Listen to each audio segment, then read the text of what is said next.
sendero, poco a poco, media vuelta, vuelta entera. Buenas tardes. ¿Sí se escucha atrás? Sí, está bien.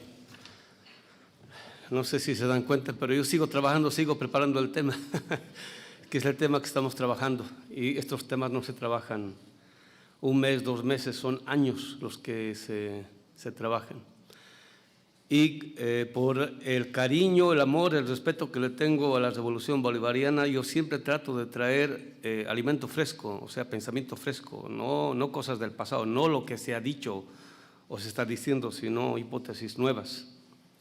Porque este es un proceso completamente vivo. Ayer nos invitó Walter Martínez a su programa, entonces él dice que siempre está dando información en pleno desarrollo. Bueno, yo diría, esta revolución está en pleno desarrollo, ¿no? Entonces, yo le decía a él que yo me he pirateado, ese es su lema, y cuando doy algunas clases, yo digo, estamos dando conocimiento en pleno desarrollo. Y esto sigue, ¿no? Entonces, voy a hacer el esfuerzo de terminar la segunda parte, porque en la tercera conferencia quisiera leer mi ponencia que leí en Berlín en mayo 5, porque la alcaldesa me invitó acá a Caracas para que viniera para esas fechas, con el aniversario de Marx, pero ya me habían invitado, ya habían pagado el pasaje, todo con anticipación, entonces era un compromiso que había que cumplir. Entonces, yo lo leí, aquí traje el ensayo, delante de así pesos pesados, y que se quedaron espantados con los pelos parados de punta. Sí, y ahí otra vez volvimos a comprobar que lo que estamos pensando es pensamiento de punta. Así como ellos hacen tecnología de punta, nosotros hacemos pensamiento de punta. Entonces, en la tercera van a tener que elegir o respondo a las preguntas o leo ese ensayo, que se llama ¿Qué significa ser marxista hoy? ¿No? Entonces, ahora voy a tratar de terminar. Entonces, como Uría tuvo la gentileza de cedernos un poquito más de tiempo, entonces voy a tratar de aprovechar el tiempo al máximo. Como había dicho ayer en la sesión que esta reflexión es estrictamente metodológica, estamos tratando de pensar cómo es que podemos seguir desarrollando el método de Marx.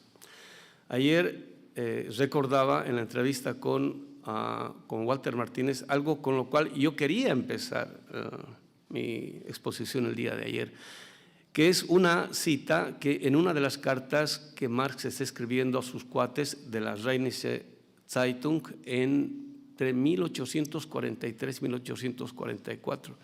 Entonces, le está escribiendo a uno de sus cuates en una carta y cita a un tal Saint-Just, que es un intelectual de la Revolución Francesa del siglo XVIII.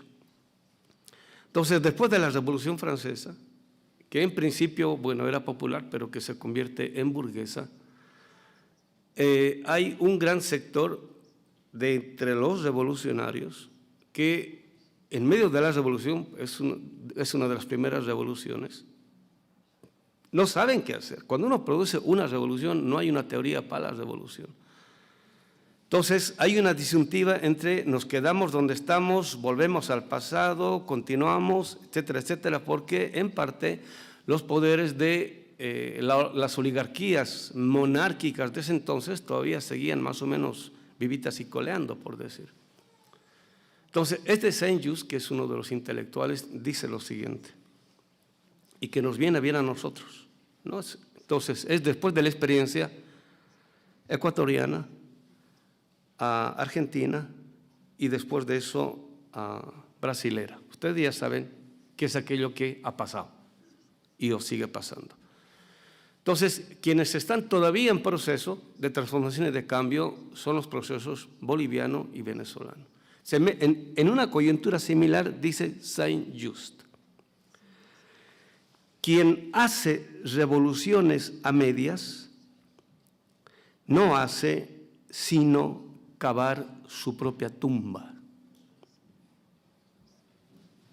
Repito, quien hace revoluciones a medias no hace sino cavar su propia tumba.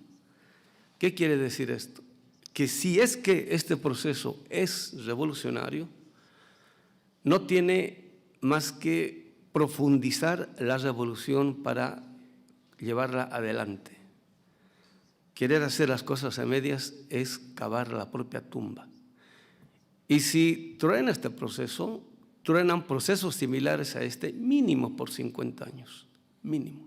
O sea, hay que tener conciencia de eso. Cuando acontece la Revolución Rusa, esto es lo que, esta idea quisiera que la tengan a lo largo de la exposición. Los revolucionarios rusos, la única idea que de revolución tienen son las revoluciones anteriores, empezando fundamentalmente con la francesa, en parte la inglesa y en parte la norteamericana. O sea, la idea que tienen son de revoluciones burguesas, porque hasta ese entonces no había acontecido ninguna revolución socialista o proletaria. Entonces, ahora nosotros en el siglo XXI tenemos una imagen de lo que podría ser una revolución socialista, pero todavía con conciencia moderna. O sea, no hay una imagen de lo que podría ser una revolución, ya sea socialista del siglo XXI o democrática o comunitaria, que tenga una pretensión explícita de ir más allá del eurocentrismo propio de la modernidad. No sé si se entiende lo que quiero decir. O sea, no hay explícitamente escrito o descrito una teoría de una revolución como esta. Por eso es que todo acto es literalmente creador, es de creación. Y para no hacerlo en el vacío, es un poco lo que decimos. En el mundo andino, la idea del Pachacuti quiere decir que para ir adelante, lo primero que hay que hacer, que le dicen Ketnaira, hay que voltear los ojos, la vista atrás, ¿no? Porque solamente volteando la vista atrás podemos tener el criterio como para saber hacia dónde se podría ir. Hasta el siglo XVIII, que es cuando se crea por primera vez la idea que de futuro tenemos en la modernidad, todos los pueblos, incluyendo los europeos, tienen como criterio de futuro al pasado. Todos, sin excepción.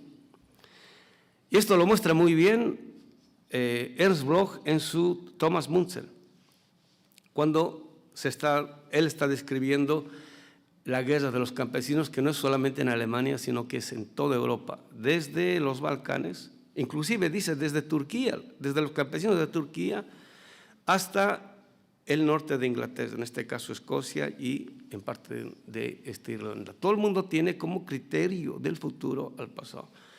En el caso de la península ibérica, Gerson Scholem, en las grandes tendencias de la mística judía, dice, como nunca antes se había discutido el libro del Génesis, del Bereshit en hebreo. ¿Por qué? Porque para saber hacia dónde hay que ir, ¿no? Entonces, el criterio está en el pasado. Entonces, hacían una reflexión del origen y o del principio, o sea, ¿dónde empieza todo esto? Entonces, para ir más allá de la modernidad, o sea, nuestro problema no es ir solamente más allá del capitalismo, ¿no? Para ir más allá de la modernidad, hay que tener bien claro lo que ella significa, cómo ella se origina, que es en parte la respuesta a la pregunta cómo es que se originan los procesos de encubrimiento, negación, humillación, desprecio, explotación, etcétera, etcétera, de nuestros pueblos. Es un proceso paralelo, digamos una condición sine qua non. Ayer decía que el diagnóstico que nos dejó Dussel en el sentido de que la conquista, el despojo, la explotación de los pueblos amerindianos es condición de posibilidad para la producción de riqueza con la cual se va a lanzar el despegue económico europeo en primera instancia y después de eso norteamericano. Ustedes saben, cuando llega aquí Colón, ¿no? Aquí cerquita en el Caribe, ellos tienen cero capital. El capital no existe, ¿no? Marx muestra muy bien que el capital no es tener, digamos, 1 millón, 2 millones, 100 millones de dólares en el banco. O sea, el capital no es una cantidad de dinero. El capital es, aparte de ello, una relación social, ¿no? Gracias a la cual se puede reproducir el capital. Entonces, ellos, aparte de no tener capital, no tienen dinero. O sea, llegan aquí literalmente con cero capital. Entonces, aquí empiezan a llevarse cualquier cantidad de riqueza gratis, ¿no? Alguien decía ayer de que los primeros inmigrantes ilegales son los europeos, en este caso los españoles. ¿A quién le piden permiso? O sea, ¿a quién le piden permiso? A nadie, ¿no? Entonces vienen, invaden todo eso, someten a nuestros pueblos para tener trabajo gratuito, forzado, etcétera, ¿no? No traen ni alimentos, no traen nada. Aquí, digamos, expolian todo, ¿no? Entonces se llevan toda la riqueza y con eso financian el desarrollo europeo y después de eso norteamericano. Ese diagnóstico ya lo tenemos. Entonces ahora yo estoy yendo en la perspectiva del otro diagnóstico, paralelamente a lo que está pasando en España, que es en la península ibérica, España y Portugal, que es aquello que está pasando en Europa. Porque ustedes saben, España y Portugal no desarrollan el capitalismo, es el que conocemos, que es el industrializante, el que se empieza a desarrollar en Inglaterra, ¿no? Eso se desarrolla en Europa, Inglaterra, Francia, Alemania y el resto, ¿no? Entonces, la idea que de capitalismo nosotros manejamos surge ahí, ¿no? Entonces, el problema es cómo surge. No solamente como producción de riqueza, sino como producción de la cosmovisión con la cual no solamente es posible el capitalismo, sino con lo cual él se puede desarrollar. Entonces, esa sería, digamos, la segunda pata de la mesa, pero falta una tercera, ¿no? Que lo estamos descubriendo gracias al descubrimiento de los marxismos negros. Ayer estaba citando Ramón un artículo que había escrito acerca de los marxismos negros. No es marxistas negros, o sea, no es un negro o un afro que se pone a estudiar a Marx, sino que son los afros que desarrollan desde el punto de vista de la esclavitud una apropiación, en este caso un desarrollo de Marx. No sé si se entiende, ¿no?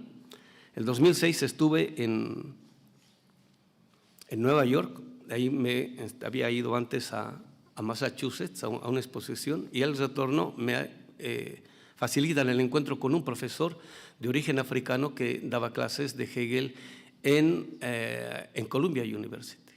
Entonces yo estoy platicando con él y él me dijo algo que me sorprendió muchísimo y me dijo, me dice, usted está desarrollando la razón india, ¿no? Entonces cuando él me dijo eso yo dije, ¿what? Entonces me dice, porque nosotros estamos trabajando la idea de razón negra, porque Hegel desarrolló y los filósofos europeos desarrollaron la razón blanca. Recién me cayó el 20, ¿no? Es decir, o sea que la razón también tiene color de piel. No es la razón. Hace una o dos versiones que nos invitaron acá, un exministro explicó lo que significaba la pelota Caribe. Yo no entendía así, ¿por qué en un foro de esta naturaleza está hablando de la pelota Caribe? Pero él utilizaba ese ejemplo para explicar por qué es que el socialismo a la venezolana es más o menos el socialismo a la Caribe, por decir. O sea, tiene su propia especificidad, ¿no? Y no es solamente indígena, por decir, es también afro, es también mestiza, ¿no? Entonces, ese tipo de especificidades hay que tenerlas clarísimas a la hora de intentar un proceso revolucionario de esta naturaleza. No es en abstracto, tiene color, tiene apellido paterno y materno, y eso tiene que quedar clarísimo. Entonces, ¿de dónde surge todo eso? ¿Sí? ¿Producto de qué es un proceso de esta naturaleza? Yo recuerdo hace meses, inclusive algunos años, algunos compañeros de izquierda criticaban algunas afirmaciones, algunas inclusive tipos de reacciones de el compañero hermano Hugo Chávez. Yo les decía, bueno, tu crítica es posible que tenga sentido en Argentina o en Brasil o en México, pero no en, ¿cómo se llama?, en Venezuela, porque en Venezuela hay una idiosincrasia específica, al interior de la cual se puede entender muy bien, digamos, ese tipo de formas de ser, actuar, pensar, etcétera, etcétera. Entonces, esas especificidades a la hora de intentar desarrollar una visión general como podría ser una teoría, hay que tenerlas clarísimas, de lo contrario no se entiende, ¿no? Entonces, cuando surge la modernidad, y por eso vamos al principio, eso hay que tenerlo bien claro, porque de lo contrario aparece como algo muy en general, respecto de lo cual uno no sabe cómo atacar, ¿no? Entonces, voy a volver a donde había terminado ayer, ¿no? Entonces, yo había dicho de que la modernidad es el desarrollo del punto de vista de la ciudad. En este caso, el burgo, ¿no? De ahí viene el burgués, es una palabra en alemán, ¿no? Fines del siglo XV, principios del siglo XVI, en concreto, digamos, entre 1480 hasta 1520, 1535, es que se da todo este tipo de proceso, ¿no? En el mundo europeo medieval, lo importante o la centralidad de la vida, digamos, como jerarquía, no se daba en la ciudad. Hasta principios del siglo XVI todavía funcionan la idea de idea antigua, la idea de ciudad-puerto. En ese sentido, Venecia era comparada a una ciudad-puerto. Si una ciudad que está cerca del mar, que tiene puerto, esa era ciudad, porque estaba comunicada, hacía negocios, etcétera, etcétera, pero porque no había la movilidad de la navegación, ahora es el aeropuerto, ahora es el avión. En las zonas céntricas, por decir, que no están pegadas hacia el mar, no se podía desarrollar la vida económica, cultural, política, etcétera, etcétera, ¿no? Entonces, eso empieza con el surgimiento del capitalismo, en este caso, digamos, con el desarrollo del burgo o el punto de vista de la ciudad. ¿Qué es aquello que pasa ahí? O sea, eso hay que tenerlo clarísimo. La ciudad moderna es una creación del capitalismo y la modernidad, cuyo desarrollo implica la negación de todo lo que no es citadino, en este caso, la negación, la condena, la humillación, el desarrollo de lo rural, ¿no? Y con esto tiene que ver la guerra campesina en Alemania. Entonces, había dicho que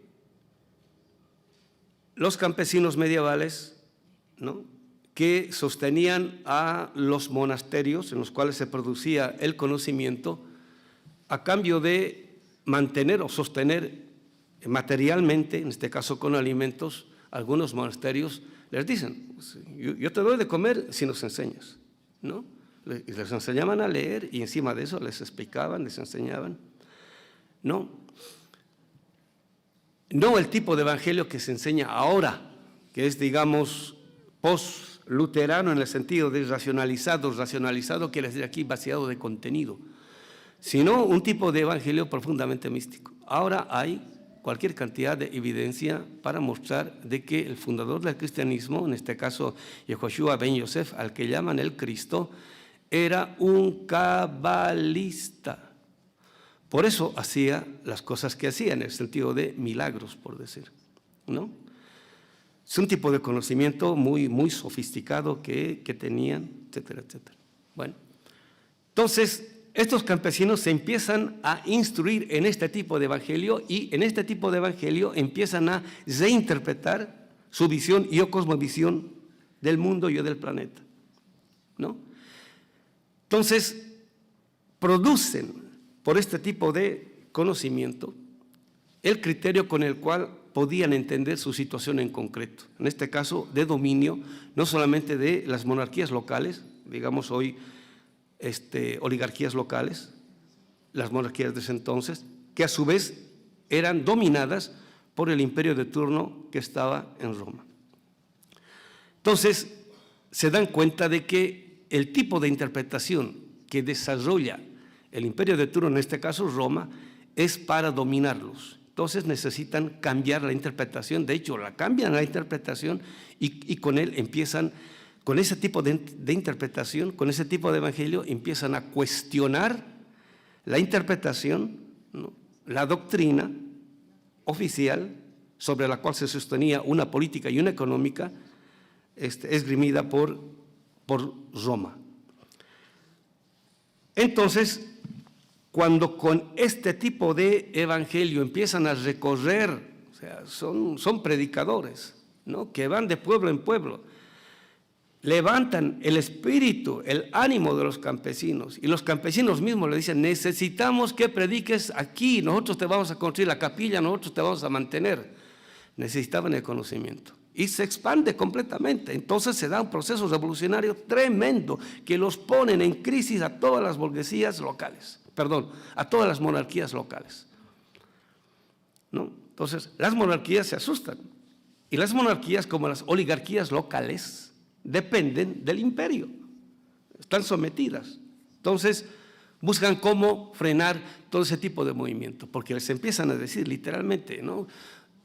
Aquí, en el libro, en este caso en el Evangelio, en el cual tú te sostienes y que gracias a esto dices de que tu dominio es gracias, o tu poder, ¿no?, es gracias a la voluntad divina, aquí dice lo contrario, y les leen y les interpretan y les socapan, digamos, su fundamentación. Entonces empieza la reacción. Pero a su vez, ¿no?, las monarquías locales necesitan también liberarse del dominio de Roma. Entonces, como en todo proceso revolucionario, se levantan juntos tirios y troyanos. Crece junto con el trigo la paja y la espiga. Al final yo voy a rematar con la idea de por qué es que en todo proceso revolucionario surge el termidor. El termidor, aquí publicamos, acaba de salir este librito de Hinckelhammer que se llama Totalitarismo del Mercado, que es un diálogo con un libro de Crane Brinton, que se llama Anatomía de la Revolución. Es un tipo de derecha, Crane Brinton, norteamericano, que hace una descripción de las 4 grandes revoluciones, la norteamericana, la inglesa, la francesa y la soviética, ¿no? Y bueno, es un tipo de derecha, ¿no? Pero lo importante del análisis es que dice que a toda revolución siempre le acompaña al final un termidor. Y el termidor, en nombre de los principios de la revolución, traiciona a la revolución. Y es el que se queda como heredero de todas las luchas de un proceso revolucionario. Digamos el caso de las revoluciones burguesas, ¿no? Entonces, todo esto para ver cómo es que nos las arreglamos para evitar que haya un termidor, ¿no? Son los oportunistas, pues. O sea, surgen, yo estoy seguro que hay 1 o 2 o 3 representantes del termidor, ¿no? Se lo tengo claro desde hace tiempo, ¿no? Entonces, hay que tener criterios como para saber distinguir siempre quién de entre nosotros es el que está dispuesto a ponerse al servicio del imperio, ¿no? Y tipos que han sufrido con nosotros, han ido a la cárcel con nosotros, se han ido a hacer golpear inclusive con nosotros. Entonces uno dice, ¿pero cómo? Y de pronto aparece bien emparentado con el imperio de turno, ¿no? Eso es propio de todo proceso. Entonces, el problema es cómo nos libramos de ello. Pues hay que tener criterio. Pues por eso hay que recurrir a la historia. Es el objetivo, ¿no? en última instancia, ¿no? Mi hipótesis va a ser que todo revolucionario, por más chavista, hueso colorado que sea, si tiene conciencia moderna, ese es el termidor. ¿Ven? Esa es mi hipótesis. Pero eso hay que argumentarlo, compañeros. No basta con estar de acuerdo con una idea. Hay que hacer carne de esa idea para saber argumentarla y mostrarles a los demás compañeros para que avancemos como comunidad y no como una articulación de meros intereses, ¿no? Entonces, la derecha se da cuenta de esto y siempre aparece uno que otro intelectual al servicio de… Ustedes, ayer estaba diciendo Ramón, ¿no? Hay también decoloniales afines al sistema. ¿No ve? O sea que no basta con ser decolonial también. Hay marxistas afines al sistema, ¿no? Entonces, uno de esos es Lutero, padre fundador de la cultura alemana, reconocido inclusive por Marcuse. Ustedes saben quién es Herbert Marcuse, de la escuela de Frankfurt. En su libro, El marxismo y la revolución. El marxismo y la revolución. Entonces, él ahí, yo leyendo el libro, él dice, ¿no? Y Lutero es el padre de nuestra cultura, y él es judío, ¿no? O sea, está negando su propia cultura, ¿no? Lutero es el padre, es el ideólogo, no solamente de la cultura alemana, sino de la cultura burguesa, conservadora y reaccionaria, ¿no? Que en el principio emite juicios, conocimientos, argumentación, en este caso doctrina, ¿no? Con la cual justifica a las oligarquías locales de su tiempo, que son los protoburgueses con cuyo argumento se van a desarrollar posteriormente. Empieza con Lutero, continúa con Calvino y vía Calvino llega al protestantismo inglés, vía Escocia, ¿no?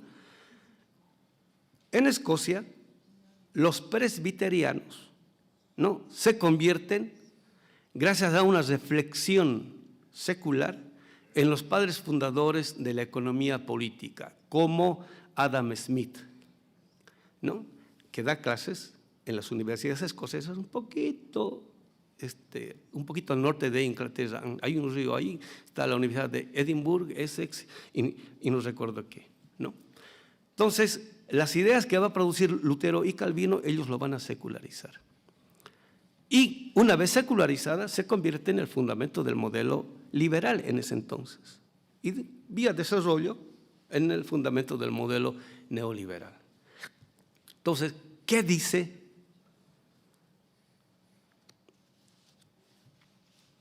Ernst Bloch en este libro Thomas Müntzer? Bueno, cuando yo voy ahora a Berlín y hay alguna gente, yo bien ingenuo les digo, no, estamos trabajando a Ernst Bloch y ahorita estamos en lo de Thomas Müntzer, todos los tipos ahí. ¿Por qué? Porque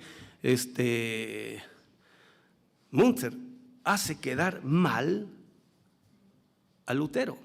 Y Lutero es como, digamos, Simón Bolívar respecto de los venezolanos, o sea, mucho respeto. Dice, no, pero es que Müntzer estaba equivocado, no, pero Bloch también estaba equivocado, ¿no? ¿Por qué? Porque está criticando a su padre fundador ideológico, etcétera, etcétera. Así, digamos, como con ojo, quien no te metas mucho con este cuate. Y de hecho, el primer libro que publica Ernst Bloch, ojo, es el que lo forma a George Lukács en el marxismo.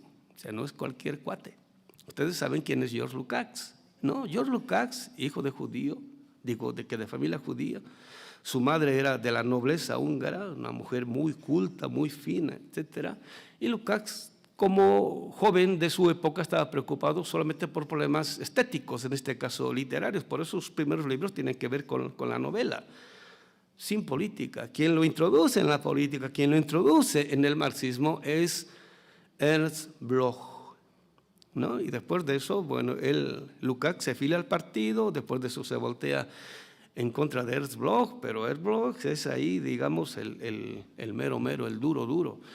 Y publica su primer libro, que se llama El espíritu de la utopía, 1918, un revuelo enorme, ¿no?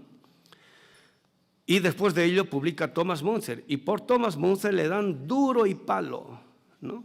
Y después de eso ya no puede recuperarse, digamos, bien, como intelectual, todo eso. ¿Por qué? Porque le dio duro, digamos, al padre fundador de, en este caso, el pensamiento o la cultura alemana, ¿no? Entonces, él se está jugando aquí, digamos, grandes hipótesis, ¿no? Dice, él está, aquí la pregunta es la siguiente, y tiene que ver con la situación nuestra y de ustedes. No basta con recurrir a consideraciones y explicaciones de orden económico en el sentido de la pobreza y o carencia como para poder entender una revolución.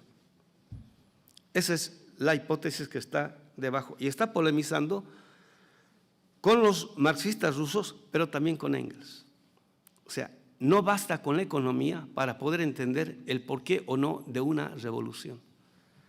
La pregunta es, ¿qué es aquello que a pesar de todas las adversidades, a pesar del hambre, del acoso, del insulto, de la vejación, de la negación, ¿no?, hace que todos los días esta corporalidad de 50, 60, 70 kilos la hagamos parar y salgamos a la calle y estemos dispuestos a seguir luchando? ¿Qué es aquello que mueve eso? ¿No? No es solo el hambre, no es solo el hambre. Crane Brinton, cuando se pone a estudiar todo ese tipo de procesos, él llega a esa conclusión, ¿no? Dice, analizando bien todo esto, digamos, los sujetos de la revolución no es gente que se está muriendo de hambre. Hay pobreza, pero digamos, no es la explicación en última instancia, ¿no? Entonces, el problema es qué tipo de ideología, qué tipo de mito, qué tipo de teoría, qué tipo de cosmovisión es aquella que orienta una situación en concreto en la perspectiva de una revolución. Ese es el problema. Eso es lo que está detrás de todo ese tipo de reflexión. Y aquí en este caso es el de las revoluciones burguesas. Así pues, la consideración puramente económica no basta para explicar ni aún el hecho de producirse un acontecimiento histórico tan tremendo como la guerra de los campesinos de manera total, atendiendo a todas sus condiciones y causas. Porque los campesinos, cuando salieron a luchar, estuvieron dispuestísimos de un modo cuasi devoto a dar la vida por la causa, y así lo hicieron. Sabían que si perdían los iban a colgar, a quemar vivos, etcétera, etcétera, y así se lanzaron, ¿no?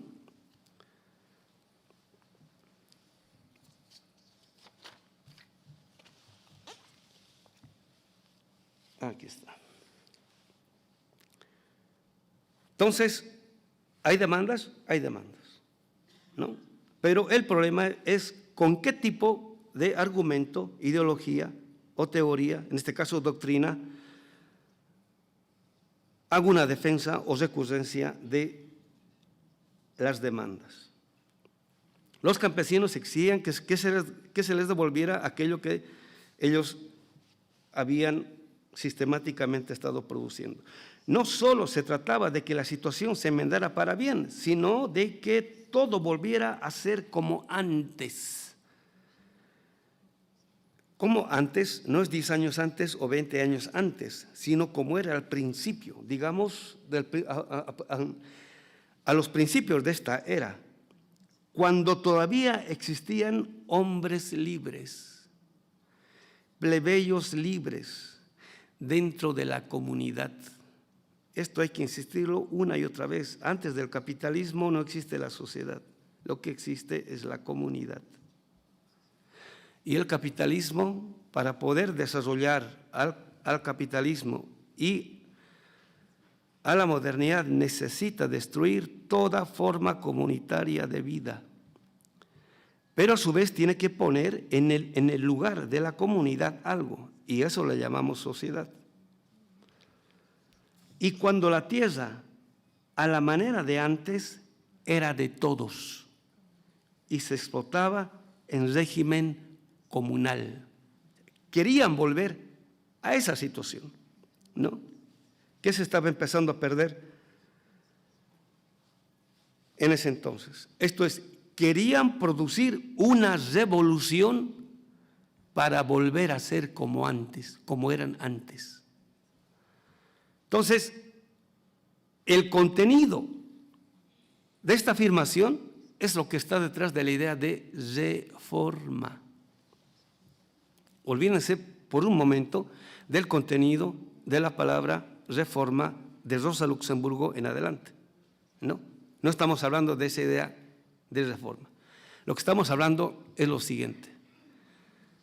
El capitalismo naciente está deformando la humanidad que de ser humano había producido. Está deformando a la idea de comunidad que los pueblos habían producido. Entonces, como se está deformando eso, entonces había que volver a la forma originaria. A eso le llaman reforma, ¿no? Ese es el contenido que está detrás.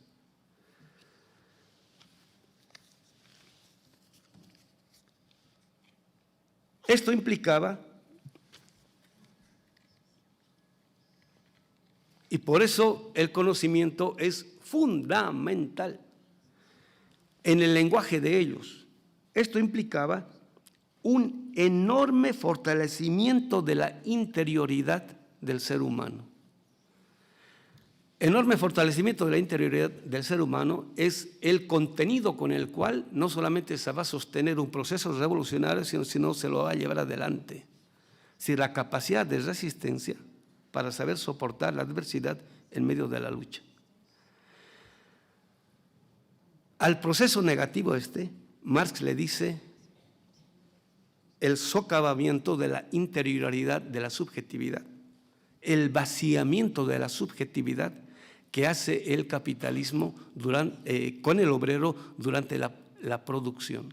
La subjetividad humana, lo que de humano tiene el ser humano, es extraído al ser humano durante la producción por la producción industrial. Y ese tipo de subjetividad es aquello que va a ser el contenido no solamente de la mercancía, sino también en este caso del dinero y o del capital. Pero es un contenido sufriente, no es algo que se está dando con alegría y o con felicidad. Entonces se necesitaba fortalecer eso. Ahora, fortalecer eso no es solamente un conocimiento, ¿no? Ahí recurrimos a la idea de espiritualidad, ¿no? A ver, voy a hacer un poquito un esquemita.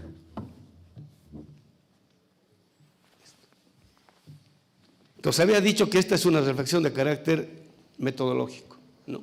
Entonces, en la dialéctica de Hegel y la de Marx, ¿no? La reflexión dialéctica empieza siempre a partir de la tematización de las determinaciones abstractas, simples y o singulares, ¿no? Una determinación abstracta es un ente, es una cosa, es un algo, digamos que la mercancía, que es un poco lo que dice Marx, ¿no?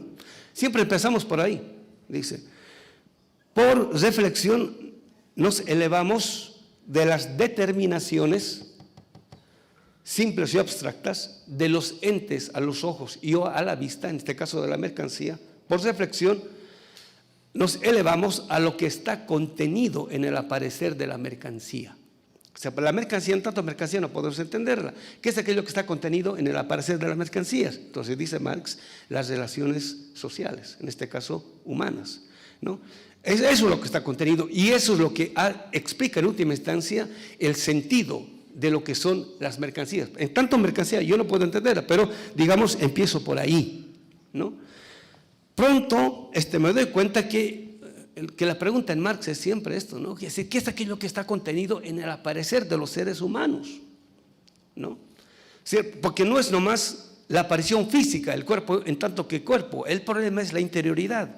¿Sí? ¿Qué tipo de ilusiones, utopías aspiraciones, ideologías, anhelos, frustraciones, sueños, pesadillas, etcétera, etcétera, contiene una subjetividad humana en el momento en el cual se pone como trabajador ante el capitalista o si no como ser humano en el mundo, ¿no? Entonces podemos elevarnos al ámbito de lo que está contenido, ya no solo en el aparecer de la mercancía, sino en el aparecer del ser humano. Este momento es el contenido en última instancia, no solamente de esto, sino de esto, ¿no?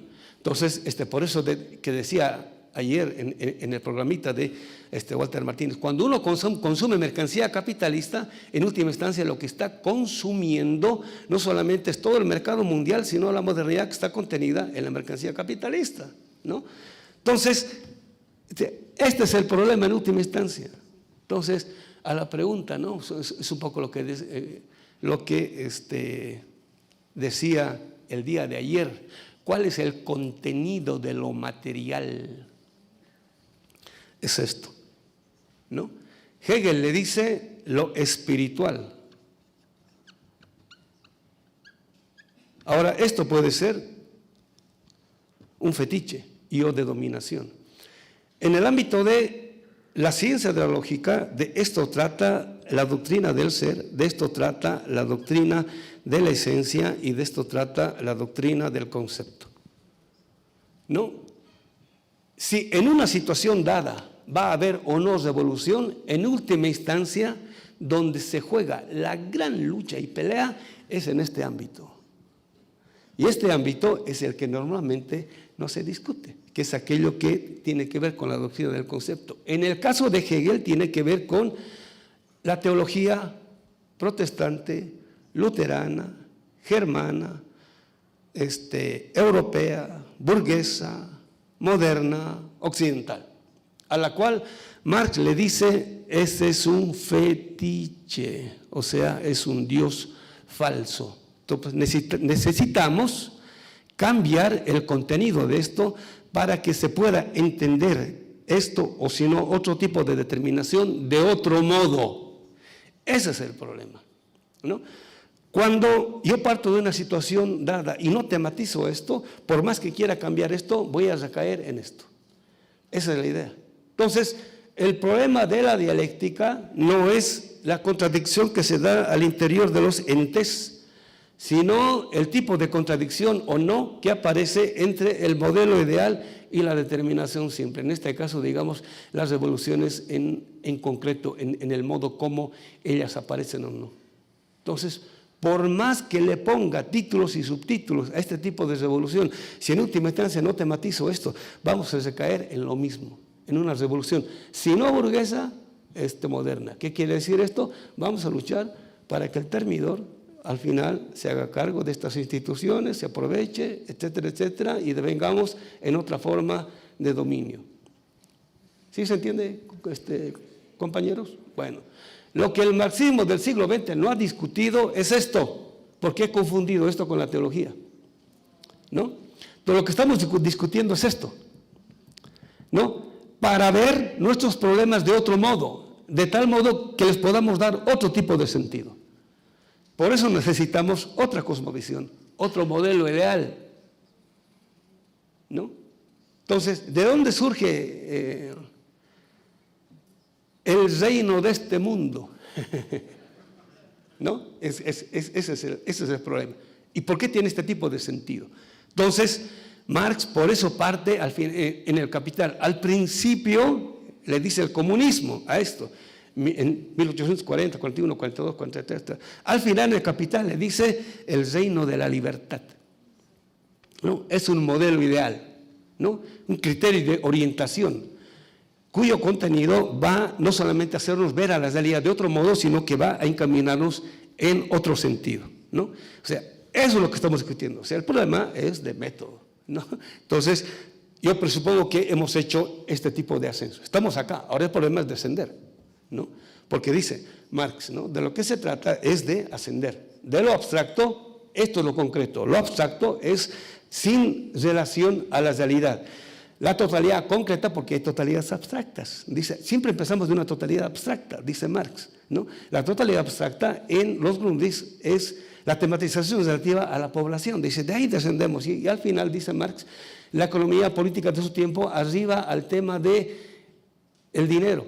Entonces, cuando él hace ese recorrido, dice, no, hay algo que está mucho más abajo, ¿no?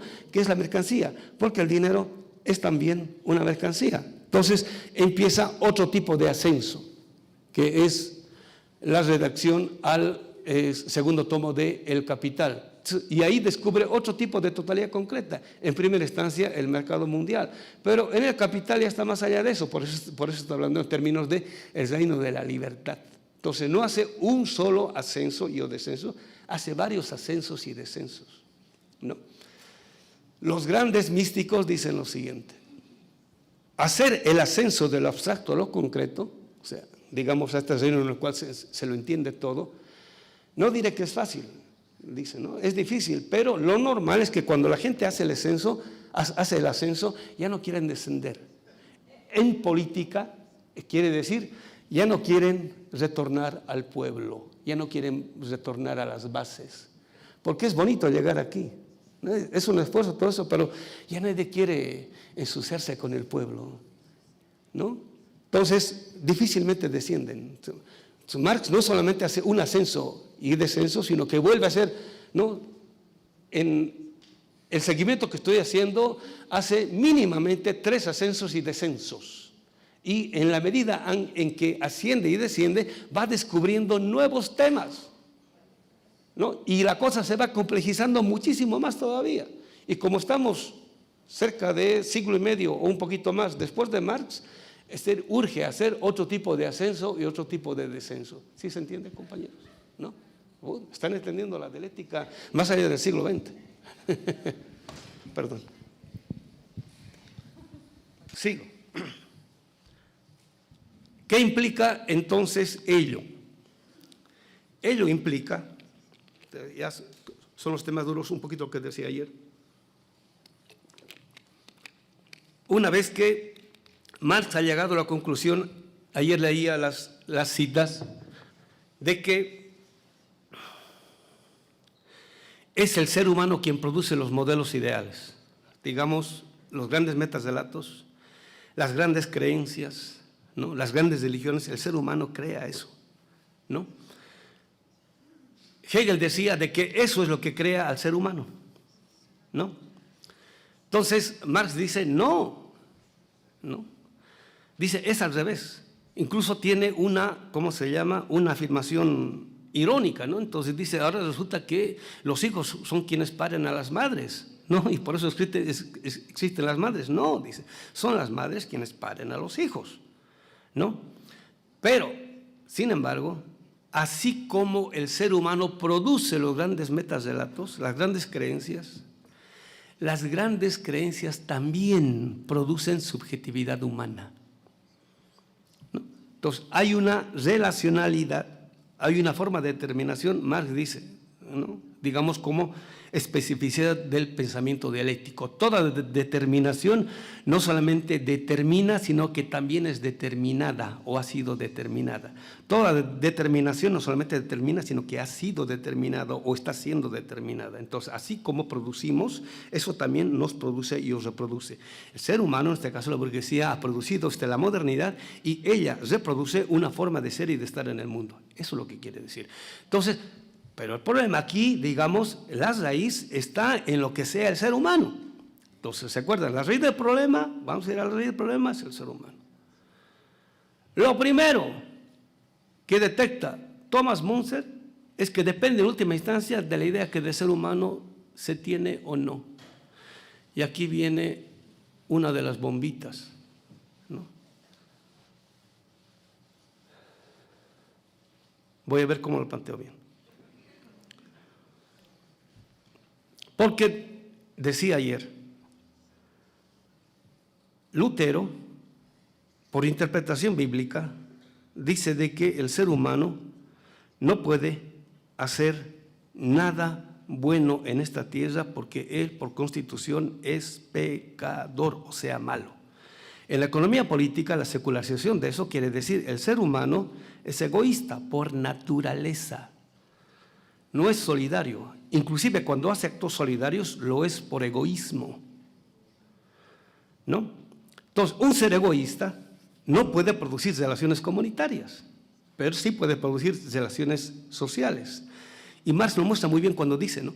Una vez que la religión, este tipo de religión, ala Lutero, instala en la interioridad del ser humano el pecado, en el sentido de que es inherente al ser humano el pecado, o sea, lo injusto, dice, saca fuera de la subjetividad humana a la justicia. La justicia ahora es exterior al ser humano. Y el acto injusto, ¿no?, es la interioridad, porque el ser humano es en sí mismo, ¿cómo se llama? Pecador y o imperfecto, ¿no? Es un poco, están trayendo a colación la discusión entre Sócrates y Aristóteles. Sócrates decía, solamente el ignorante es malo, el sabio es bueno, es justo, ¿no?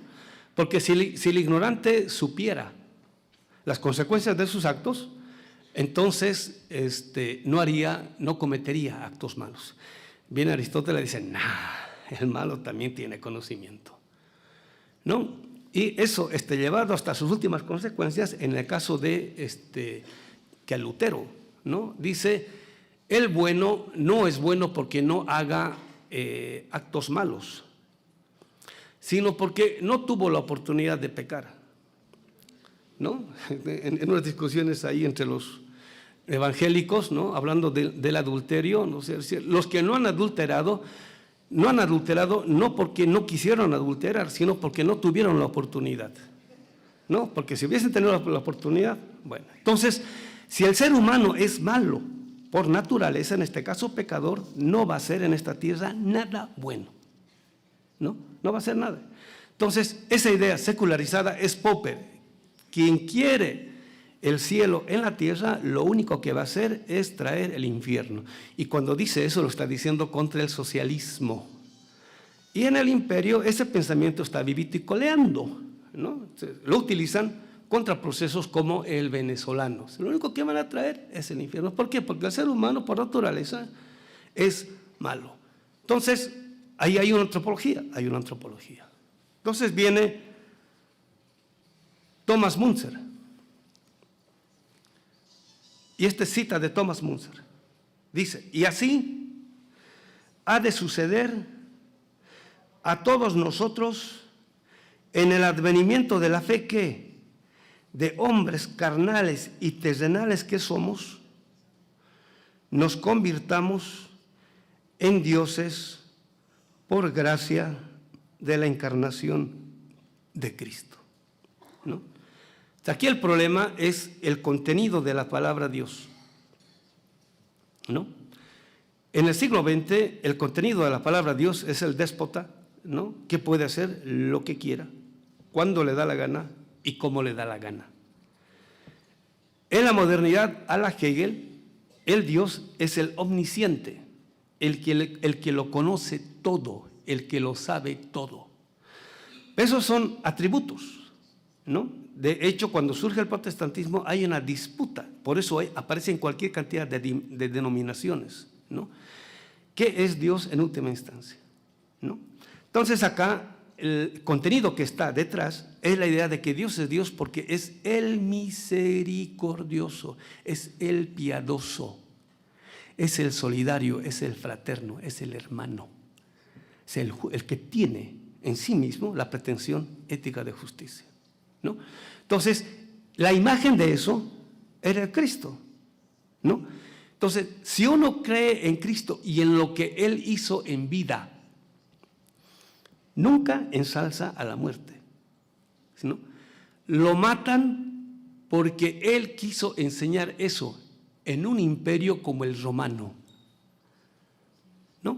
Entonces, a Él le acusan de que Él también se presenta a sí mismo como si fuese Dios. De hecho, le acusan los fariseos de eso. Tú te estás creyendo Dios porque Él dice que es hijo de Dios, ¿no?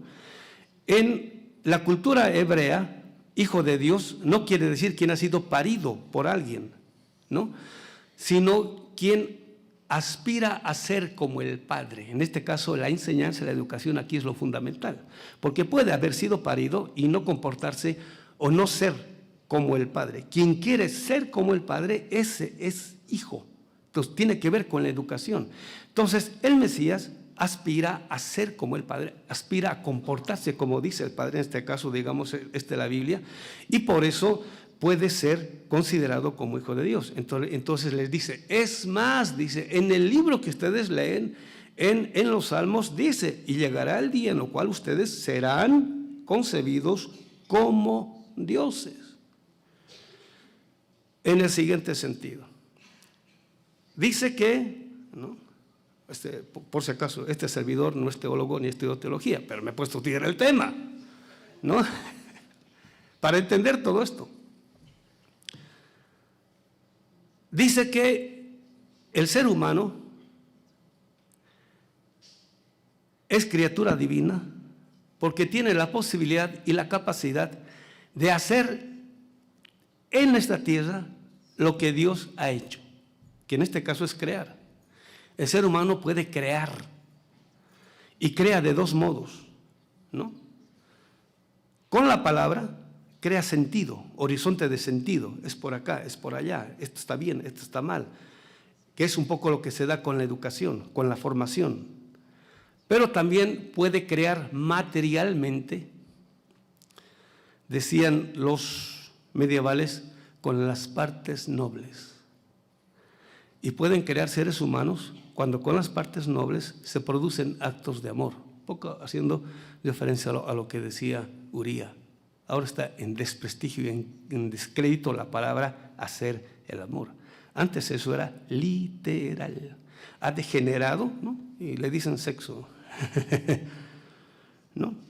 Entonces dice, cuando creemos en este tipo de mensaje, nosotros también participamos, no solamente de este mensaje, sino de la posibilidad de ser como Dios.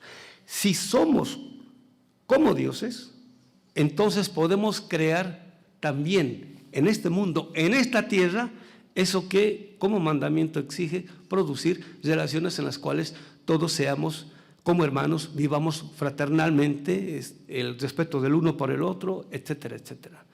Pero eso depende del modo como nos concebimos a nosotros. Entonces dicen, nosotros tenemos ese tipo de capacidad, nosotros tenemos ese tipo de posibilidad. Viene Lutero, la producción de Lutero dice, eso es herejía. Nadie puede compararse a Dios. Es lo mismo que Calvino. Y mucha gente que tenía ese tipo de pretensión es quemada viva. No solamente por pretender, querer hacer en la tierra imágenes del paraíso, sino por concebirse como seres humanos con ese tipo de pretensión. Digamos, es un poco lo que decía el comandante Chávez, comandante hermano Chávez, cuando decía, que es un poco lo que decía, es el principio de la posibilidad de la producción de una subjetividad comunitaria, en el sentido, cuando él decía, mi cuerpo ya no es mi cuerpo, mi vida ya no es mi vida, mi subjetividad ya no es mi subjetividad, ahora es la del pueblo. O sea, el sentido de mi vida es lo que el pueblo quiere. O sea, yo ya no quiero para mí, así para mi ego, para mi realización. O sea, no, o sea, mi vida ahora la entrego completamente. O sea, es un ceder, ¿no? Es un vaciamiento del ismo de la egoídad, ¿no es cierto?, ante la comunidad, de tal modo de que uno se hace cargo y es responsable ahora de los intereses de la comunidad. Viene Lutero, padre fundador del capitalismo, y niega sistemáticamente todo esto. Entonces dice, es imposible, y por eso es combatido, tanto por Roma como por las oligarquías locales, y los vencen. Pero es una matanza impresionante, ¿no? Desde la ciudad, o sea, cuando vencen a Münzer, no vencen solamente a los campesinos, sino vencen a todo este tipo de pensamiento, a todo este tipo de posibilidad de producción subjetiva, en este caso comunitaria, proveniente del campo. porque ahí es donde estaba, digamos, la gran insurgencia revolucionaria en ese sentido. Y estaba siendo atacado fuertemente el poder de las oligarquías locales que estaban ya en las ciudades, ¿no? Entonces, los desaparecen completamente, uno por uno, ¿no? Con las sillas de ese entonces. También para eso ha servido la Inquisición, ¿no? Entonces, los campesinos sin poder, familias completamente deshechas, ya sin economía, entonces pueden ser dominados y o sometidos por las burguesías incipientes que se estaban asentando ya en los nacientes burgos. Marx, en el capítulo 24 del Capital, muestra muy bien el proceso de acumulación originaria que se da en Europa, ¿no? Lo que se da, el proceso de acumulación, este servidor le dice preoriginaria, que se da en estas tierras, eso no lo toca Marx, porque es un proceso que él no conoció. Entonces, él muestra cómo que desde el principio, él muestra el caso de Inglaterra. Una vez que, después de la Revolución Gloriosa, ¿no? Entonces, ahora sabemos, la Revolución Gloriosa es el momento en el cual la burguesía toma el Estado y ahora puede desarrollar el Estado moderno a su imagen y semejanza. Lo primero que hacen es destruir comunidades enteras desde Inglaterra hasta los confines de Escocia, ¿no? Entonces, expropian, literalmente roban. De ahí viene el concepto de propiedad privada, ¿no? No hay que confundir la propiedad individual con la propiedad privada. No, la propiedad individual es, digamos, mi ropa, mis utensilios, mi coche, mi casita, ¿no? La propiedad privada es la privación de lo que le pertenece al pueblo, a la comunidad, y que tiene que ver con la reproducción de la vida del pueblo y de la comunidad, como el agua, como los bosques, como los ríos, etcétera. Eso tiene que ver con la producción de la vida de toda la comunidad. Eso no puede ser propiedad privada. Entonces se llama propiedad privada porque es la privación de este tipo de propiedad que se le hace a la comunidad. Entonces no tiene que ver con la propiedad individual. Esto tiene que estar clarísimo para nosotros, que no estuvo claro para el marxismo del siglo XX, ¿no? Entonces, por eso cuando Marx dice, ¿no?, los medios de producción los medios de producción y reproducción de la vida no pueden ser de propiedad privada. Digamos, la leche, digamos, o sea, los alimentos, fundamentalmente la educación, etcétera. No puede estar en manos de propiedad privada. Eso tiene que pertenecer al pueblo. O sea, lo individual, lo propio, con eso no hay ningún problema. Entonces, Lutero y compañía atacan sistemáticamente todo el tipo de producción intelectual en lenguaje religioso que hicieron los campesinos que siguieron a Thomas Müntzer. O sea, lo que quiero indicar bien es lo siguiente.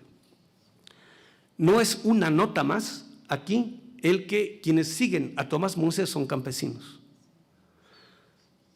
Dice Marx, lo que sea la subjetividad humana depende del modo como es que el sujeto se relaciona con la naturaleza. De ese tipo de relación depende lo que sea la subjetividad humana. Hasta antes del capitalismo, el modo como el campesino se relaciona con la naturaleza es en términos de sujeto. Por eso existía la palabra terra mater. Se referían a la naturaleza en términos de terra mater, en términos de madre tierra, ¿no? Porque ellos están en contacto inmediato con el misterio que significa la producción de la vida, en este caso de los alimentos, gracias a los cuales es posible la vida. En el campo, para poder vivir, ¿no?, hasta hace muy poco tiempo, bastaba con que existiese tierra y trabajo. Y después se podía vivir, no era necesario el dinero. En la ciudad no se produce ningún alimento. Ahí si no tienes dinero no tienes nada, ¿no? Entonces, Marx muestra muy bien en el proceso de acumulación originaria cómo es que el Estado burgués, en cuanto se constituye, empieza a destruir pueblos y pueblos enteros, formas de vida comunitarias enteras. ¿Para qué? Para producir sistemáticamente pobres, de tal modo de que el pobre, ¿no?, en este caso el campesino, aparezca tan miserable en las ciudades que esté dispuesto a venderse por cualquier cantidad de salario. O sea, por centavos, por centavitos, literal, ¿no? Entonces, cuando llegan a la ciudad, llegan no solamente con una subjetividad. Dice Marx, socavada por dentro, ¿no? Negada, humillada como humanidad. Entonces, para que el ser humano aparezca como objeto, hay que privarle de contenido. Todo su horizonte de creencias hay que reducirlo a la cuasi nada. Hay que humillarlo, hay que despreciarlo, hay que condenarlo, que es lo que hizo el capitalismo y la modernidad con todos nuestros horizontes de creencia, para hacer aparecer al indio como un tipo atrasado, subdesarrollado, irracional, etcétera, etcétera. Eso se produjo sistemáticamente, ¿no? Ahora el problema es cómo hace eso, porque no solamente son relaciones materiales. Entonces viene, después de mostrar todo esto detalladamente, dice ahora Ernst Bloch. Entonces, esto que voy a leer, Ernst Bloch dice más o menos entre 1919 y 1920. El libro se publica por primera vez en 1921, ¿no? Y por eso digo, este servidor dice, hipótesis, enfrente de todos los benjaminianos y marxistas, de que el primer tipo que dice explícitamente que el capitalismo es una religión es Ernst Bloch y no Walter Benjamin. Y aquí está el argumento. Entonces, después de describir todo eso, entonces, en filosofía lo que uno ve no es tanto la necesidad de apropiarse del contenido de un concepto, sino del modo como ha sido producido el contenido de ese concepto. Ese es pensador. Si no se sabe eso, lo único que se hace es repetir, ¿cómo se llama?, conocimientos como loros. Y el marxismo de nuestro tiempo está acostumbrado a eso. Me he traído una cita para decir esto, ¿no? Este es un texto de Isaac Deutscher, ¿no? Quienes conocen el marxismo saben quién es el gran biógrafo de Trotsky, ¿no? Es el gran biógrafo de Trotsky, ¿no?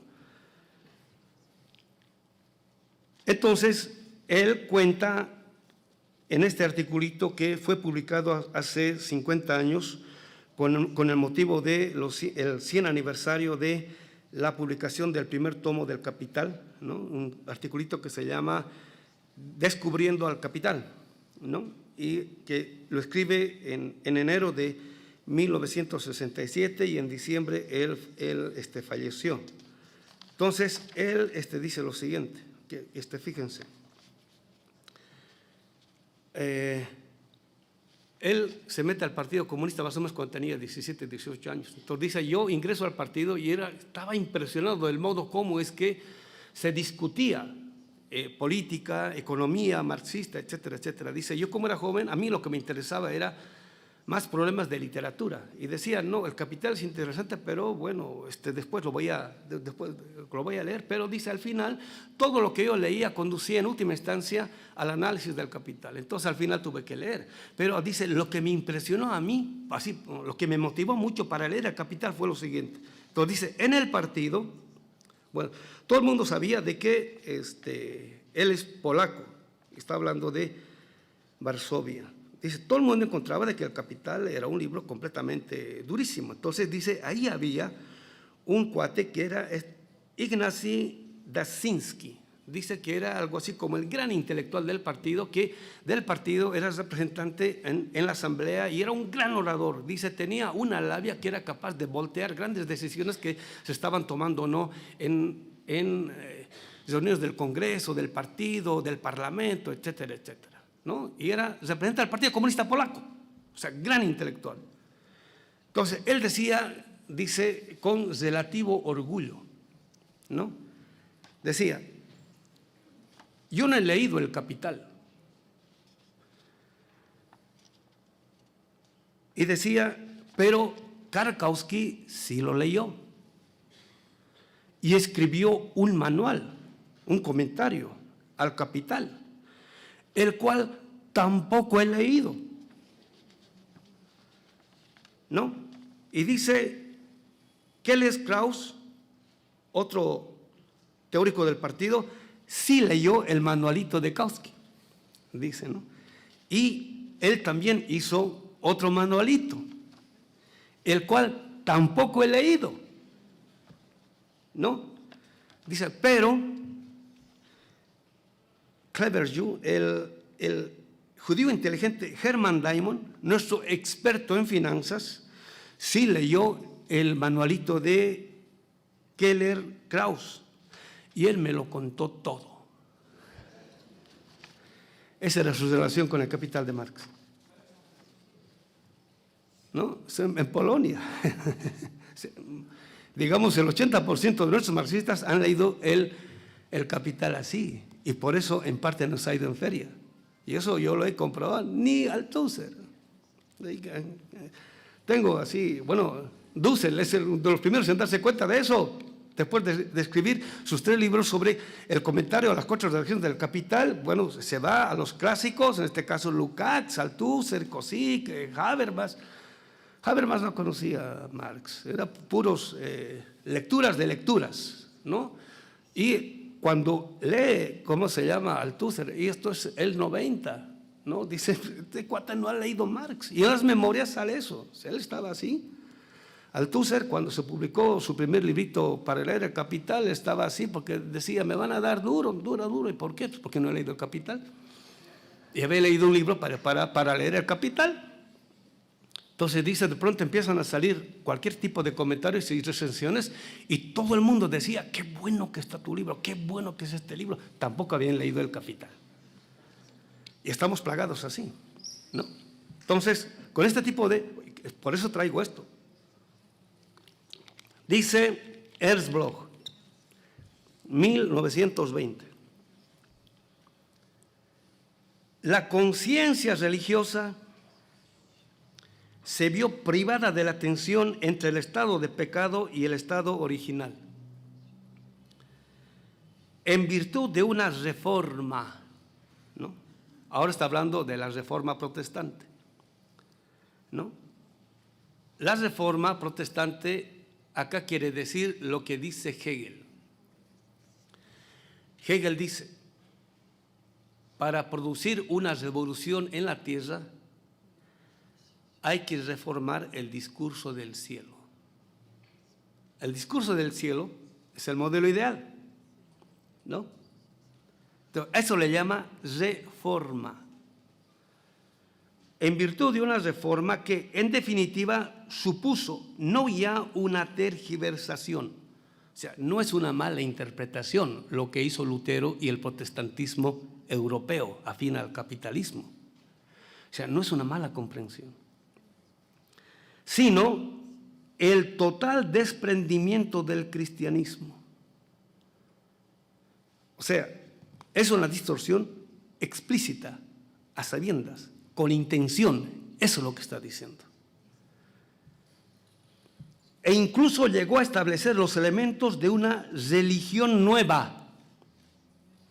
Y pone entre comillas religión, a saber, el capitalismo. Ahí está.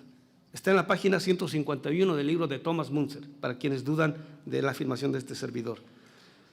Entendido este como religión, otra vez, el capitalismo, entendido este como religión y como iglesia de Mamón, ¿no? Mamón es el dios pagano al cual para agradarle hay que darle sacrificios. Y por eso dice Marx, ¿no?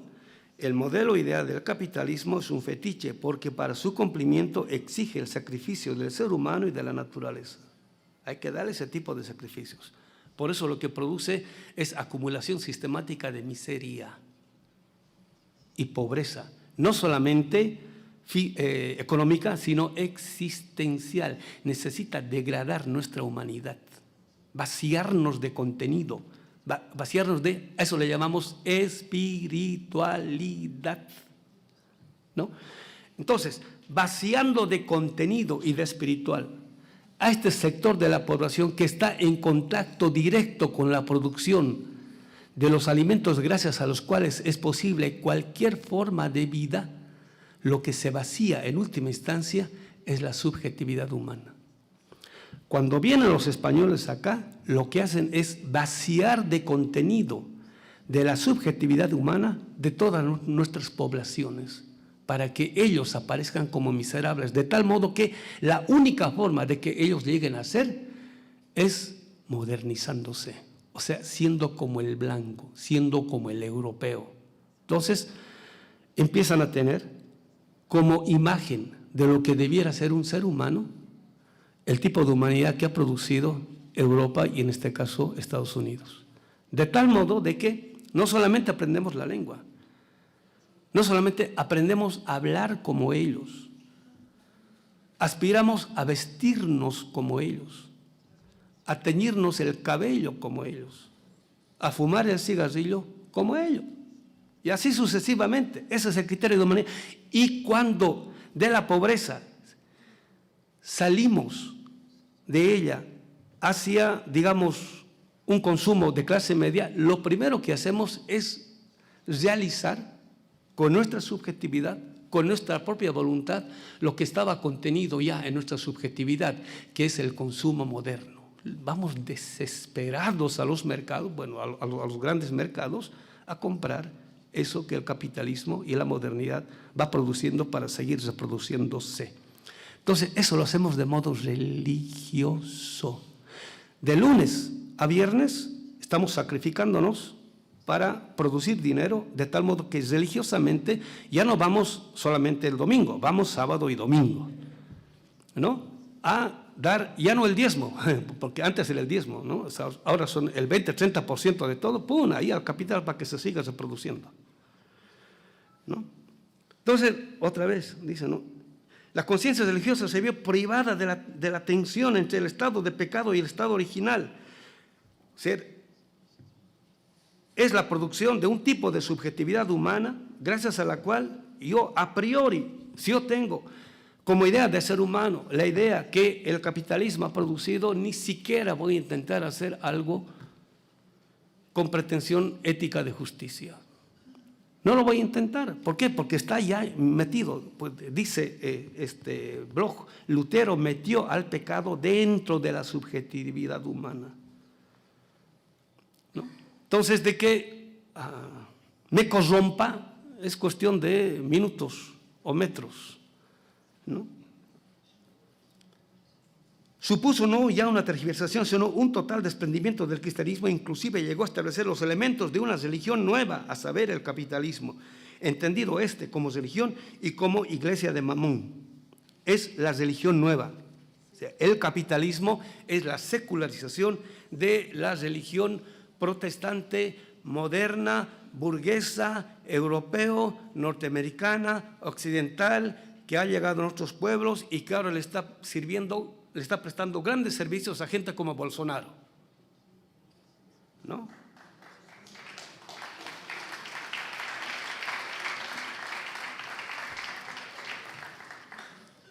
¿Qué se deduce de eso?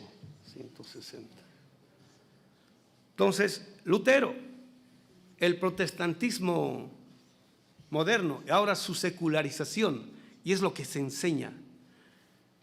Yo recuerdo, estaba en un seminario sobre Marx en Binghamton University y el profesor marxista haciéndonos leer a Gilles Deleuze, un gran intelectual ahí francés, todo eso, que tenía sus comentarios sobre el capital, todo eso, y Althusser, todo eso, ¿no?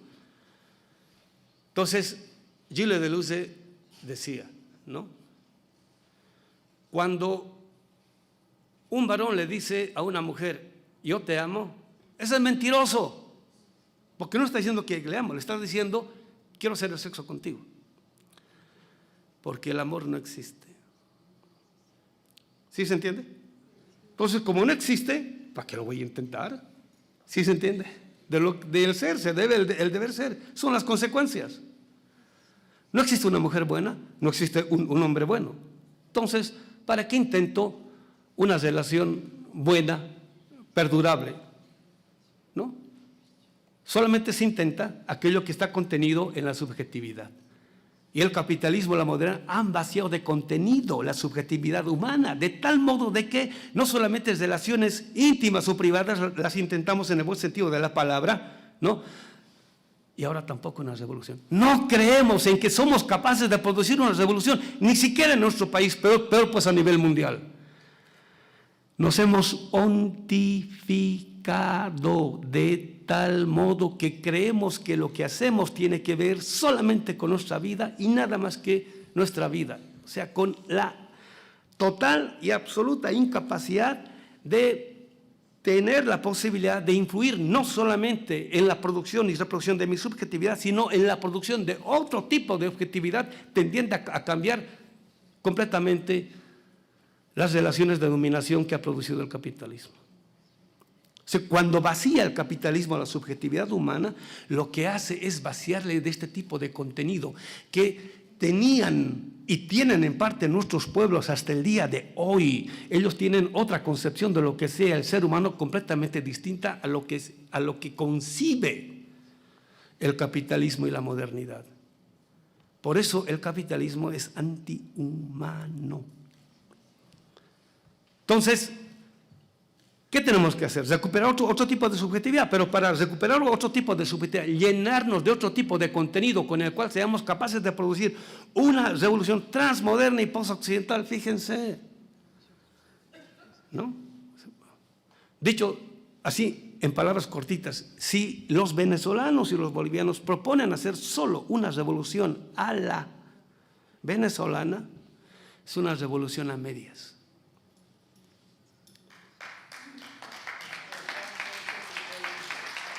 Porque, dice Marx, la revolución solamente es posible con un tipo de subjetividad que tiene una pretensión universal. Ustedes tienen que producir una revolución que se ponga como ejemplo de humanidad para todos, no solamente para los venezolanos. Por eso el problema es otra vez la subjetividad, la humanidad, el contenido de lo que de ser humano tenemos y o podemos producir, porque nosotros podemos crear eso. Y no es un problema de creer o no creer. Con la palabra, esto lo enseñan los pueblos originarios, nosotros podemos modificar el contenido de nuestras células y de nuestras neuronas. Podemos transformarlas, tenemos esa posibilidad, esa capacidad, a condición de que creamos en que somos capaces de hacer eso. Y la modernidad dice exactamente lo contrario. Y nuestros pueblos no solamente tenían ese tipo de conciencia, sino creían que ellos podían cambiar. Este es el problema de lo místico. Lo místico está en el campo, no está en la ciudad. En la ciudad está la perversión de lo místico. Digamos, a la ciudad lo máximo que ha llegado es el New Age.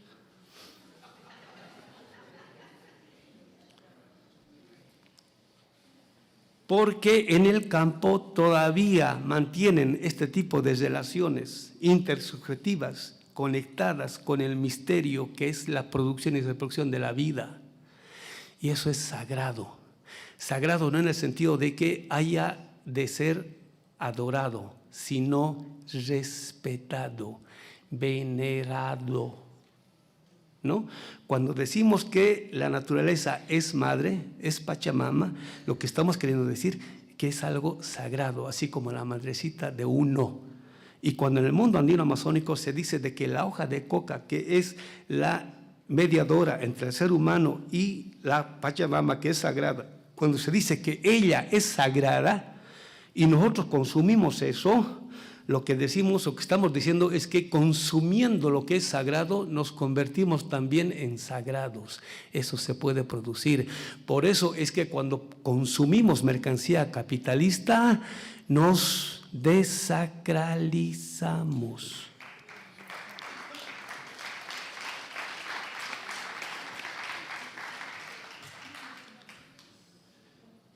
Las consecuencias de el modo como es que sigue desarrollando este blog a partir de Lutero, lo que en última instancia es la moral no solamente de los señores, sino en este caso, como dice el compañero Walter Martínez, del energúmeno de la Casa Blanca, ¿no? Dice, pues bien, dado que aquí abajo no hay modo de obrar limpiamente, cada cual debe prescindir de reflexionar sobre su conducta en forma demasiado meticulosa, ¿no? O sea, si hice algo bueno o malo, pues, ni siquiera admite, en este caso Lutero, la simple mirada de soslayo hacia el íntimo anhelo de ser bueno. Ahora, fíjense lo que dice, en este caso, la moral protestante, y es el contenido de la moral burguesa. Dice Lutero, y cita a Lutero, pecando te fortaleces. O sea, es bueno ser pecador, así, en lenguaje secular, es bueno ser egoísta, y ahora gracias al modelo neoliberal es bueno ser codicioso. Yo lo he visto esto en los Estados Unidos con chavos que acababan de salir de la universidad, se proponían, este año yo quiero ganar $250,000, y con eso ya estoy tranquilo, todo eso. Al cabo del año, 2 años, tenían $250,000 en el banco y decían, no, ahora $500,000, o si no $1,000,000. La subjetividad burguesa es un barril sin fondo. Y saben que para lograr eso tienen que arruinar la vida de los demás. Lo saben y lo hacen porque lo pueden. Y pueden hacerlo porque las leyes le permiten eso. La ley ampara eso. Dice, pecando te fortaleces, más constriñéndote a no pecar, te extenúas. O sea, es mejor que peques. Es lo que está diciendo Lutero, ¿no? Y dice, ¿no? Sigue diciendo Lutero, es cita de Lutero, peca intensamente, pero con mayor intensidad aún cree en Cristo y regocíjate en Él, porque te va a perdonar. Pues, entonces eres pecador, pues, ¿no? Entonces no estés en ningún problema. Entonces, los soldados del Navy en los Estados Unidos, ustedes no se imaginan cómo antes de ir a las batallas, cómo es que les motivan a ellos con cánticos protestantes, con prédicas judías, con prédicas protestantes de esta convención de protestantes que está en Texas. Los motivan mucho, le dicen, no se preocupen. Cristo es Cristo, con que crees en Cristo ya le hiciste, estás sirviendo a tu país, a tu patria, etcétera, etcétera. Entonces, dice, este es un comentario de como no se puede ser bueno, entonces ni lo intentes, porque intentando ser bueno vas a pecar, ¿no? Entonces, es mejor ser malo, ya. Si quieres el cielo en la tierra, ni lo intentes. ¿Quieres una revolución comunal o comunista o socialista? Ni lo intentes, vas a pecar. Por eso la iglesia conservadora está en contra de procesos como los nuestros, ¿no?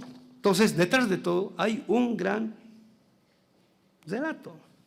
Me voy a saltar todo esto porque hago yo una serie de crítica de, bueno, cuando aparece la ciudad, Marx lo muestra muy bien. Otra vez, vuelvo a, ¿cuántos minutos más me queda? 15, ¿no? Cuando aparece la ciudad, por eso la ciudad moderna es producción de la burguesía y o el capitalismo. Cuando aparece la ciudad moderna,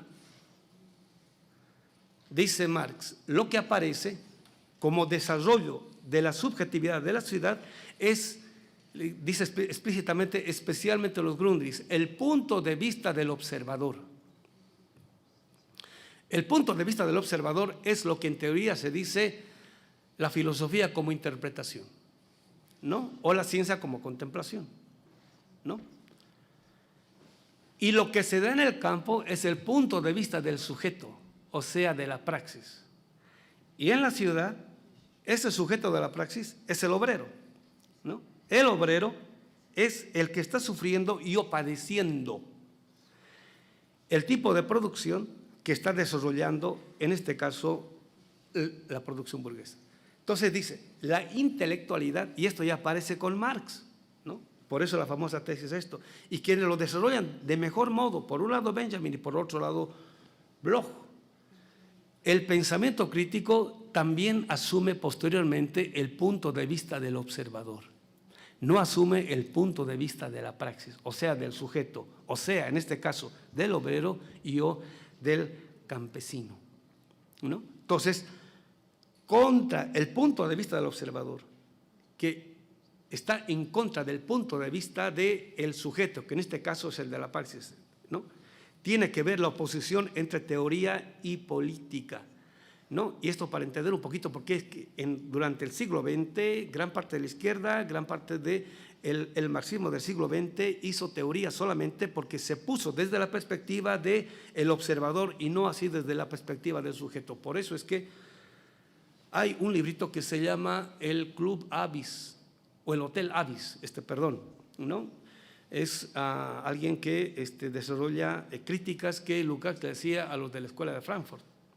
En este caso, Horkheimer y Adorno, cuando decía, bueno, estos cuates están haciendo, digamos, teoría marxista, ¿no? Crítica marxista, todo eso, hagan de cuenta, ¿no? Desde el penthouse del Hotel Crillon, hagan de cuenta, ¿no? Pero cuando los obreros, ¿no?, están ¿cómo se llama?, en los barrios miserables. O sea, desde ahí hay que hacer, y no desde ahí arriba, es el punto de vista del observador, y por eso ha servido como mera teoría, como mera contemplación.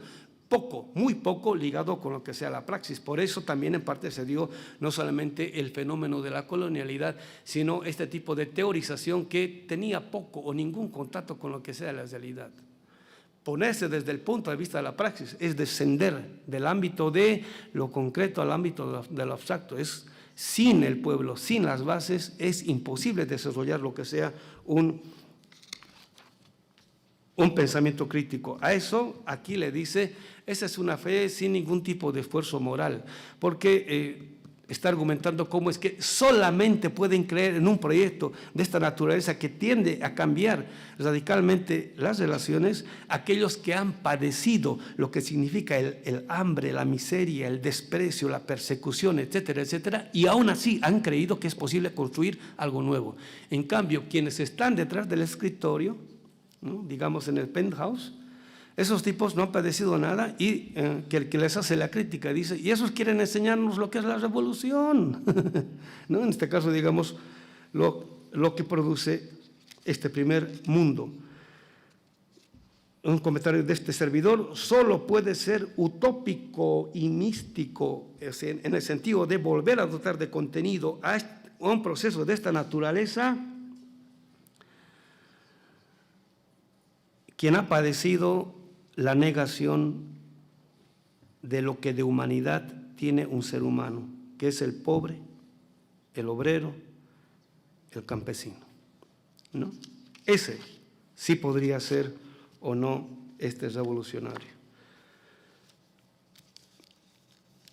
Sigo, bueno, esto implicaría, aquí está, 2:49. Entonces, otra vez, ¿no?, sigue volviendo sobre por qué es que necesitamos otro tipo de antropología, otra idea de lo que sea ser humano, ¿no? Digamos, es una de las tareas fundamentales. Del modo como nos concebimos a nosotros depende en última instancia qué es aquello que podemos ser capaces de hacer. Eso es lo que quiere decir. Si eso no se tiene claro, difícilmente se va a tener claro qué es aquello de lo que somos o no capaces de hacer, y en última instancia qué es aquello que quisiéramos hacer. Esta es una cita que Bloch hace de Thomas Müntzer. El ser humano debe saber y tiene que saber, tiene que oír, tiene que comprender. Aquí dice que Dios está dentro de él. Lutero dice, el pecado es quien está dentro de uno. Entonces, cuando dice Dios está dentro de uno, quiere decir la posibilidad de ser bueno, en este caso revolucionario, está dentro de uno, no viene de afuera. Cuando la izquierda dice, las masas están confundidas o incultas y hay que formarlas, entonces la teoría revolucionaria viene de afuera, es la relación sujeto-objeto, tiene conciencia moderna, en el sentido de que son unos los que producen las grandes teorías y el pueblo lo que tiene que hacer es asumir eso. No, entonces aquí es la recuperación de la subjetividad del pueblo en tanto que pueblo, que es el que produce el contenido de lo que los teóricos posteriormente van a formalizar. El ser humano debe saber y tiene que oír que, digamos, la posibilidad de transformación y de cambio, en este caso Dios, digamos, lo bueno, lo comunitario está dentro de él. y que no debe inventárselo ni imaginárselo como si estuviese a 1000 millas de distancia de él. Salimos al campo y ahí está el gran misterio de la vida. Ahí está. Decía Zapata, los campesinos le decían Miliano, él se llamaba Emiliano, no pronunciaban la E, por eso decía Miliano, Miliano Zapata. La tierra es de quien la trabaja con las manos. No decía solamente la tierra es de quien la trabaja. Entonces el burgués, el capitalista, le corta la segunda parte, porque se la puede hacer trabajar y se la puede trabajar con maquinaria. Él decía, es de quien la trabaja con las manos, porque con las manos, para que produzca la tierra, se la acaricia. Cuando uno con las manos acaricia a la tierra, acaricia a la madre les retribuye con vida, pero no solamente en cuanto momento alimenticio, sino también en cuanto momento energético y espiritual. Ustedes saben, ¿no? Las manos son poderosas, es un campo energético poderoso.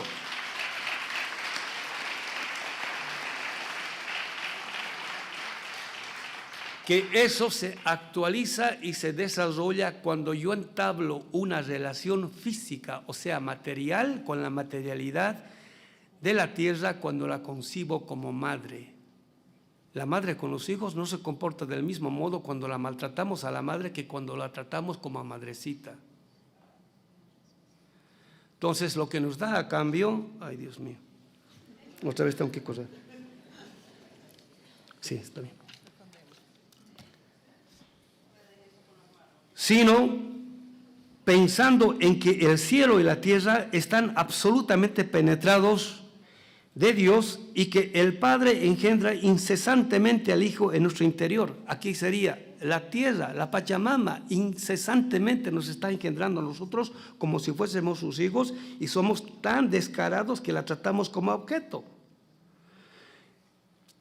Y que el Espíritu se ocupa de transfigurar en nosotros nada menos que en este caso, digamos, al Mesías, mediante la aflicción. Es como a cada momento nos está convocando y yo estoy llamando. Tal es así que, ¿no? La fe en aquello que es posible producir no es una mera creencia, no es una mera idea, no. En el lenguaje de Hegel, la fe quiere decir acontecimiento, ¿no? Y un acontecimiento político como ese que ustedes han tenido con Chávez es un acontecimiento. O sea, cuando uno cree en eso, en esa materialidad que ha sido capaz de transformar la subjetividad del venezolano y de muchos latinoamericanos, me incluyo ahí, ¿no? Y uno cree en eso, a eso se le llama fe. A eso le llama fe. Entonces, está hablando de ello. Dice, la fe en esta posibilidad no se ve referida a un reino que tenga una existencia mitológica, no, sino a un futuro reino de la libertad de aquellos que creen que es posible producir un mundo nuevo. De esos es el llano del contenido, no solamente de la espiritualidad que está contenida en la naturaleza, sino de Bloch cita a Marx, y cuando uno va a esa cita que cita Marx, que es otra vez de una carta de Marx escrita en 1843, por eso digo, no es lo mismo leer a Marx ingenuamente que leer con categorías. Bloch es el gran pensador de la esperanza. Entonces, cuando uno va a esa cita, yo fui a esa cita, la busqué, la encontré, está en una carta que le escribe, creo que es Arnold Roche, en 1843. Pareciera que está escribiendo Bloch y no Marx, pero es Marx quien está escribiendo. Entonces, Bloch toma de Marx esa forma de tematizar el pasado. Entonces, dice Marx literal, Cuando quienes tienen una pretensión de revolución saldan cuentas con las utopías, con las luchas de quienes antes que nosotros han luchado, cuando uno se conecta con ellos, el espíritu con el cual ellos han luchado se apropia de nuestra subjetividad.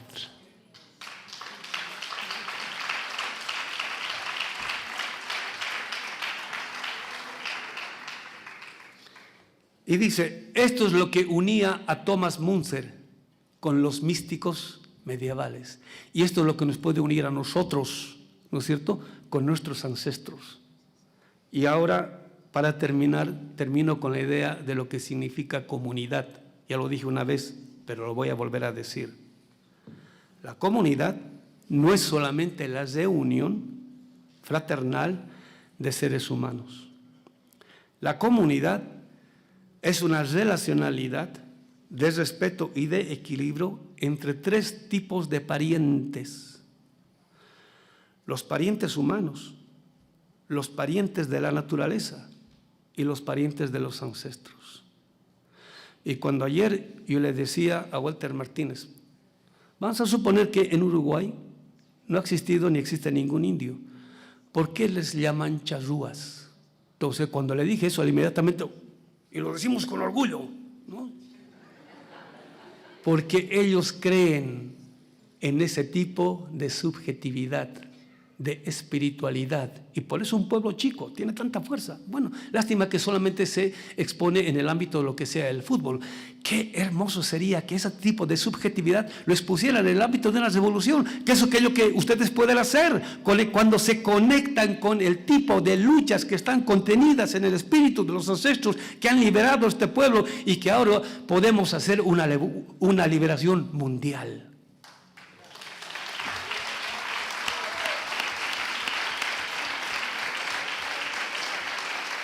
¿Cuándo una revolución va a ser comunitaria? ¿Cuándo una revolución va a producir una economía comunitaria, una política comunitaria, un Estado comunitario? Cuando los sujetos de esa revolución hagan partícipes en ese proceso revolucionario a los espíritus contenidos en la madre y a los espíritus contenidos en los ancestros. De lo contrario, seguimos siendo modernos. O sea, vamos a recaer en lo mismo. Este es el espíritu del termidor. El termidor no cree ni en el espíritu de los ancestros, ni en los espíritus contenidos en la madre. Por eso es que, ¿no es cierto?, nosotros podemos ir más allá de ellos al producir no solamente otra idea de subjetividad, sino al reconectarnos con este tipo de campos energéticos, porque son energía. Para hacer la revolución uno necesita mucha energía, mucha potencia frente a la adversidad, tener la capacidad de pararse con ponchos todos los días para enfrentarse al enemigo, porque el enemigo también tiene fuerza. Para hacer el mal, también el enemigo tiene fuerza. Y nosotros tenemos que tener una fuerza más allá que la fuerza del enemigo. Y esto requiere, ¿no?, una capacidad de desarrollo de la subjetividad que sea capaz de proyectar más allá de estas tierras. Muchas gracias.